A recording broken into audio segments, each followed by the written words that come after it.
So part of the reason I'm so excited to have this conversation with you today is because I think a lot of how people are thinking about the fundamental skills that kids need to learn is being very rocked right now with the emergence of some rapidly evolving and sometimes frightening technology known as artificial Yes. intelligence. Yeah. And the thing that sparked this conversation happening was a very spicy and eloquent post that you made on Facebook, where you argued that teachers and professors banning the use of AI for kids who are completing assignments is professional malpractice, which is a very interesting stance to take compared to, like, I mean, you and I both spend a lot of time on Twitter. Yeah. I talk to a lot of people and see a lot of people show up in my feed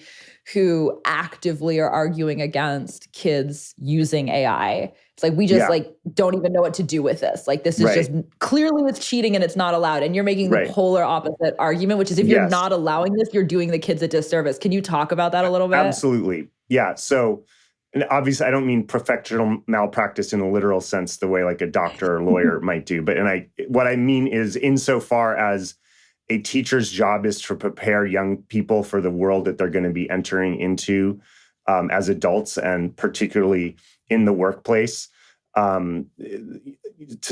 least to some degree, there's an idea that education, especially college, is supposed to prepare you for the skills you're going to encounter in your workplace. Kids today, workers today who aren't kids, are like, AI is taking over everything. If you are not aware of these trends and you aren't ahead of them, you will be redundant. And that's more true in some fields, specifically mine, like writing and communication, persuasion. It's probably less true for like construction or like massage therapy. So there's a range on that.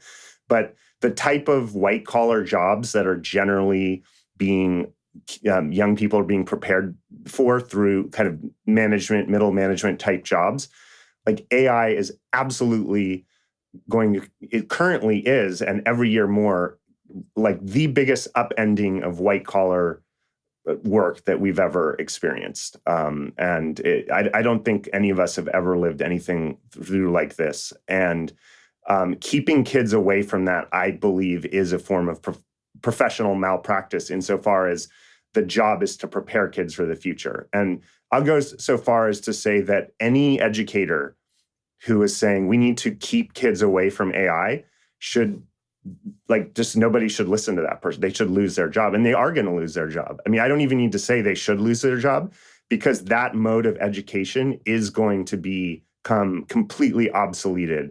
Just like typewriter teachers are, nobody teaches you how to type on a typewriter anymore. And anyone who's wedded to that doesn't exist anymore. They don't earn a living. And these teachers, who ironically, a lot of them are probably using GPT to make their lesson plans that they're using to keep kids away from, they're probably using it themselves. And if they're not using it for their lesson plans, they're going to also be obsoleted, because you can actually use these tools really positively. Just like teachers could use these tools to kind of cheat by, like, say, feeding their students' essays into them and not actually reading the essays and having the GPT or whatever write evaluations. I'm sure some teachers are doing that. That's an unfair, negative way to use it. A positive way is to create really amazing lesson plans for kids that involve, getting kids interactive. Any teacher who's using those tools for their benefit is going to have an advantage over the teachers who aren't.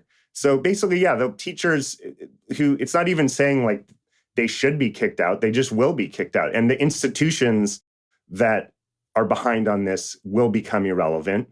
And there's going to be kind of a Darwinian competition in the educational and marketplace. And the ones who have this attitude of like, we need to keep kids away from progress are just going to become dinosaurs.